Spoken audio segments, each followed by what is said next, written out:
Hey guys, and welcome back. Today we're going to be discussing what are some of the better value bets in college basketball on November 14, 2016, and also some of the games that we're going to be talking about are going to be early in the morning of November 15.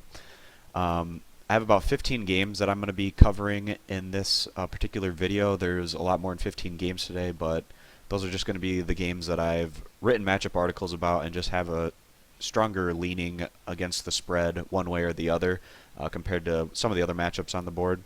And if you're looking to get more content than just beyond what I talk about in this video, you can head over to stumpthespread.com, and if you're on desktop, you can click this icon right here. It'll take you right over there. And I'll also put a link in the description that can send you over to Stump the Spread, and you can get our daily free picks there as well as our premium plays, and we cover not just college basketball but all the major American sports. So if you're interested in that, you can do that. And also, if you want to click the thumbs up or subscribe to the channel, that really helps me out. Alright, so heading into the main content of this video. Also, if you're looking for a list of the games that I'm going to be talking about, I'll put them in the description of this video in order of how I'm going to be pretty much discussing them. So starting off here, we have Northeastern against Connecticut. This is a Northeastern squad that opened up with a pretty nice win over Boston University. They get a big step up in competition here, going on the road into a tough environment against Connecticut. This is a Connecticut squad that's coming off a pretty surprising defeat in their opener, and this is a group that has the kind of talent to be a top 25 team, but that's obviously going to be questioned coming off of their upset defeat in their first game. This is a good chance for this group to bounce back, and we do think that the opening defeat for the Huskies is going to kind of refocus this group coming into their second matchup against a Northeastern squad that is expected to take somewhat of a step back in their particular conference this year. The Huskies are picked to finish more in the basement of their league, so not a team that's expected to do a lot of great things. We are expecting the, Connecticut to get back on track here as they go on to win and cover this spread. Moving down to William and Mary versus Louisville. This is a William and Mary squad that was able to pick up a win in their first game, and obviously they're getting a huge step up in competition here going into one of the toughest road environments in college basketball. This is a William and Mary squad that's expected to be more of a mid-tier team in their respective conference, and they're going against a Louisville squad that's losing some key players from last year's team, but Louisville has reloaded, and this group has the potential to be just as good, if not better, than last year's squad. They picked up a pretty convincing win in their opener against Evansville. We expect a similar result here as the Cardinals go on to win and cover the spread. Moving on to Buffalo against Xavier. This is a Buffalo team that might not have the the most star power in the MAC conference, but this is a group that works very hard, and that's what led to a lot of their success last year in the MAC, just based on the fact that this group puts in a ton of effort, and that's tough to match in their league. And they might not be the most talented players, but they definitely put in the effort needed to compete on a game-to-game basis. And Buffalo is coming off a win in their first outing, but it was against Niagara, who is not a very competent group, so that's not necessarily the... it's good that they won, but it's not like an impressive result for the Bulls. And they're going against a Xavier squad that was pretty impressive last year. There's no denying the fact that the Musketeers had some of the most impressive results in the non-conference last year of any team, and that's part of the reason why they got such a high seed in the NCAAB tournament. This Xavier squad returns a lot of talent, and even though the Musketeers didn't look great in their opener, they did put up some good offensive numbers. They were just a little lax on the defensive side of the ball. We do like for Xavier to kind of pick things up on the defensive side of the ball and play behind their strong home court advantage as they go on to win and cover this manageable spread here against Buffalo. Alright, moving on here. The next game I want to talk about is Villanova against Purdue. Villanova completely dominated Lafayette in their opener, and they didn't just look extremely efficient and proficient on the offensive side of the ball, but they also really looked very dominant on the defensive side of the ball. Villanova won the national title last year, and they do lose a couple of key pieces from that team, but it shouldn't be too much of a worry just considering how much veteran experience still returns for Villanova. They're the heavy favorite to win the Big East and make another run at the Final Four this year. And then you have a Purdue squad that has arguably one of the best front courts in all of college basketball, with guys like Haas and Swanigan. Purdue is decent in the backcourt, but clearly the strength of this group is going to be down low in the paint with their bigs. Purdue has a strong home court advantage, which should help them compete in this one, but at this point in the year, we just love how well-rounded this Villanova squad is, and this Villanova team isn't going to be intimidated by the road atmosphere, just given how much veteran experience is on this group. So we're going to be siding with Villanova here to win straight up as the better play. Moving down to Texas Arlington against Minnesota. Texas Arlington performed really well in the non-conference last year. They weren't quite as impressive in their conference, but this is a team that returns pretty much everyone from last year's 20-plus win team, and the Mavericks are favored to win their conference this year and make a run at the NCAA tournament. And if this group is able to make the NCAA tournament, they have the kind of veteran experience and ability to perhaps win a game or two as a higher seeded team. And then you have a Minnesota squad that was one of the worst teams in the Big Ten last year, and they don't really return all that much talent. This is a team in the Golden Gophers that's probably going to struggle again this year and probably finish in the basement of the Big Ten again this year. A lot of responsibility is going to put on a guy like Nate Mason to really step up and put this team on his back. We do think that Texas Arlington has a decent shot at this upset here, and we do like them getting the points as the better value bet.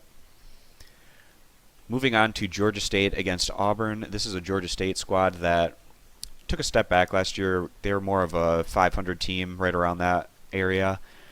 This is a Panthers squad that does have some pretty intriguing players, and they'll be building around a guy like Hollowell, who's led the team in their opening win.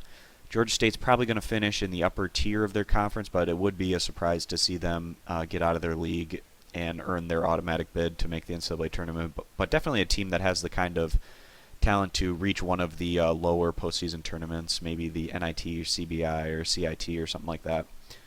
And then Auburn, they lose quite a bit of talent from last year's group that probably underperformed expectations. But even though Auburn isn't returning some of their key pieces, we do still think that this group has room to grow. We really like head coach Pearl and the kind of system that he's implemented, and now that Coach Pearl has some more of his guys that he's gotten through recruiting over the last couple seasons, that this group is more in his image than maybe some of the Auburn teams in recent years. This is an Auburn squad that can really fill it up from outside, and we just love the ability that this group has to shoot the three-point ball. I believe they made about 13 threes in their opening win, and if they're stroking it from outside, we do think that the Tigers have a pretty solid shot at winning and covering this spread behind their strong home court advantage. Next game I want to talk about is Princeton versus BYU. If you have the chance to watch this game, I definitely recommend it. This is a Princeton squad that won over 20 games last year, and they returned pretty much everyone from that team. I'd be really surprised if Princeton was unable to make the NCAA tournament this year out of the Ivy, which they don't even need to win a conference tournament. They just have to win the Ivy regular season title. This Princeton squad should be very cohesive, especially earlier on in the year compared to other teams, just given the amount of returning experience the squad has. And then you have a BYU team that is losing some of their best players from last year's team, but this is still a BYU squad that has the talent to build around, and especially with their bigs down low, guys like Mika and Davis are really some strong pieces to build around, double-figure scores from last year. And then you have a guy like Emery that's the top leading scorer for this group. BYU also has a tremendous home court advantage, and in what should be a pretty competitive game just based on their really strong home court advantage, and they should have the edge in the post here, so we're going to go with BYU to win and cover the spread.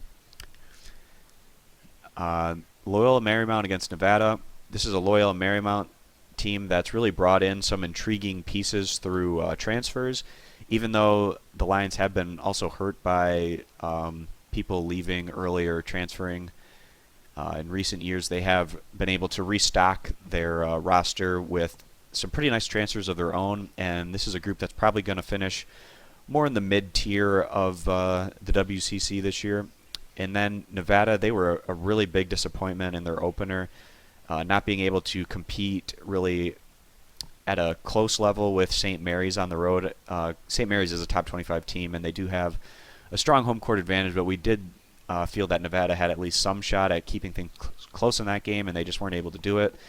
Missouri State transfer Marcus Marshall did live up to expectations. He scored 25 in the opener. He just didn't get as much support as he's going to need going forward. But this is still a Nevada team that has a lot of talent, and we do expect them to finish right in the upper tier of the Mountain West Conference this year. We do like Nevada to bounce back on their home court. You can see the spread has already jumped up.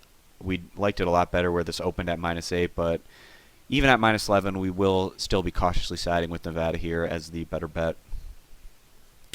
Moving on to Detroit against East Tennessee State. This is a Detroit team that was about 500 last year, and they do lose their top player in Paris Lee, who's moved on. This is still a Detroit team that returns enough talent to be kind of a mid-tier team in the horizon this year, but not going to be a tremendous season for Detroit. And then you have East Tennessee State, who's got a very deep and talented team. This is about as talented and athletic of a mid-major team as you're going to see. We really like Tennessee State big time in their opener against Fordham. They were about 5 to 6 point favorites in that game, and I think they went on to win by over 30 points. So they were just extremely impressive, and we expect that to kind of carry over here for East Tennessee State on their home court as they go on to win this one big again against a Detroit team that's probably even slightly less of an opponent than Fordham was in their opener. So we like East Tennessee State again here to go on to win and cover the spread, and you can see that it's already jumped up 2.5 points. People are going to start catching on to how good this East Tennessee State squad can be, but at least early on yet, we're still getting decent value with them here, giving the 12.5 points. And the next game is going to be UNC Wilmington against Eastern Kentucky. UNC Wilmington was one of the better mid-major teams in the country last year, and Wilmington returns pretty much all the important pieces from that squad that went to the NCAA tournament. We like UNC Wilmington to make another run at the big dance this year. Then you have an Eastern Kentucky squad that opened with a pretty impressive offensive performance against IUPUI in their winning effort.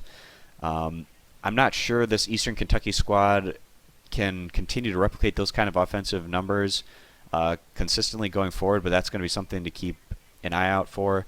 This is a Colonel squad that is picked to finish more in the mid area of the Ohio Valley Conference, but they do have some talent and could make some noise and push their way up a bit in the standings. So Eastern Kentucky, we have our eye on them after their impressive offensive performance in their opening game, but just given the veteran talent and experience on this UNC Wilmington squad, we do like them to get the job done here as they go on to win and cover this spread. All right, we just got a handful of games left here that I want to talk about. Next one on the list is going to be Wyoming against Montana. Wyoming didn't have a ton of success last year. They leaned heavily on their top scorer, Josh Adams, who was one of the leading scorers in college basketball this year, putting up about 24 points per game. He's moved on, but pretty much everyone else returns for Wyoming, and maybe not having so much of the offense focus on one player will be a good thing for this team as they're able to spread the ball around a little bit more and get others involved. So that's going to be something to watch out for. We actually do think this Wyoming team could be maybe even a little bit better than last year's squad, or maybe similar to where they finished, but the experts feel like Wyoming's probably going to finish more towards the bottom of the Mountain West Conference, just given the fact that they lost their top player from a year ago. And then you have a Montana squad that didn't look all that impressive in their opener on the road against USC. Their offense really struggled to put up points, and this is also a Montana squad that loses their leading scorer from last season, but this is still a Montana team that returns a lot of other players to a group that's expected to finish in the upper tier of the Big Sky this year. So it's going to be an interesting matchup here as one of the lower tier Mountain West Conference teams goes against one of the upper tier Big Sky conference teams. We do expect this to be a pretty competitive game, and we do like Wyoming getting the points here on the road as the slightly better value bet. Moving on to Vermont against Providence. Again, this is a Vermont mid-major team that brings back pretty much everyone from last year's team that won over 20 games. The Catamounts are the prohibitive favorite to win their conference and make the NCAA tournament with their league's automatic bid. Then you have a Providence squad that was able to make the big dance last year, but they leaned heavily on two guys, Chris Dunn and Ben Bentil. Both of these players have moved on to pro ball, so this Providence team is expected to take a step back this year. Providence does have a lot of young, intriguing players that they can build around, but especially earlier on in the year, it's just going to take some work for this group to get up to the level that they want to be at. This is probably a Friars team that probably improves more as the season goes on, but right out of the gate, probably not going to be a team that's dominating the college basketball landscape or able to play up to the ability of last year's team. So we do like this veteran Vermont squad to kind of push this Friars team and maybe even pick up the upset as they go on to cover the spread, getting the points. All right, next one's going to be Howard against Marquette.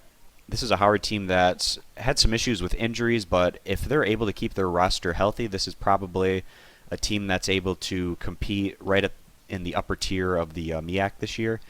Howard didn't look all that impressive in their opener on the road against Michigan. They weren't even able to get past 60 points. That's really concerning. They lost that game in a blowout, and now they're going against this Marquette squad who's coming off in a really impressive win in their opener, beating Vanderbilt by over 20 points in what was just a tremendous offensive performance from Marquette. Coming into the year, we did like this Marquette squad to take a step forward in the Big East, even though they did lose their best player in Ellenson, who went on to the NBA, who got drafted in the first round. But this is just a Marquette squad that has some really nice pieces that fit together well, and if they're able to show a similar kind of performance to what we saw to them in their opener, we do expect them to go on to win and cover this spread, even though the spread is quite a bit larger than your typical spread. But this Marquette squad is just looking really impressive right now. So, all right, so there's two more games I want to talk about, and they're not listed yet on this odds page, but they were listed on the other odds page that I use. So I'm just going to kind of talk about them without the names of the teams showing up. The first one's going to be the midnight game between San Diego State and Gonzaga. I'm really looking forward to watching this game. This is a San Diego State squad that got snubbed from the NCAA tournament last year, and they really have a chip on their shoulder coming into this campaign as a result. This is an Aztec squad that's going to be looking to try to bolster their resume in the non-conference, and there's no better place to do that than this one on the road against Gonzaga, even though it's going to be a really tough test for this group that returns quite a bit of talent to a team that's expected to win the Mountain West Conference again this year.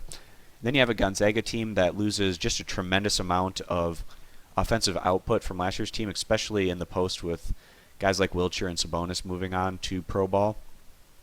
Gonzaga has reloaded a bit, but this team just isn't quite to the same level as last year's group.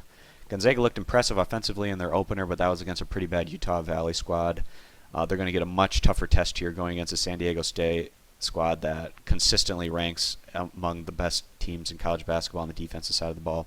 We do like San Diego State to kind of slow the pace of this game down, and that's going to give the points more of a larger value to the Aztecs. They're getting about 10 points right now, so with the plus 10, we do think that the Aztecs are the better value bet in this matchup. And then the last game I want to talk about for this video is going to be the game that's on at 2 o'clock in the morning. This is early in the year, every year, ESPN does this thing where they do like 24 hours straight of college basketball, so they play all through the night. So the 2 a.m. is going to be the last game Eastern time that I'm going to be covering in this video. So any other early morning games are going to be in tomorrow's video. So we have a Green Bay squad that's slightly favored here by about 2 to 3 points on the road against Pacific.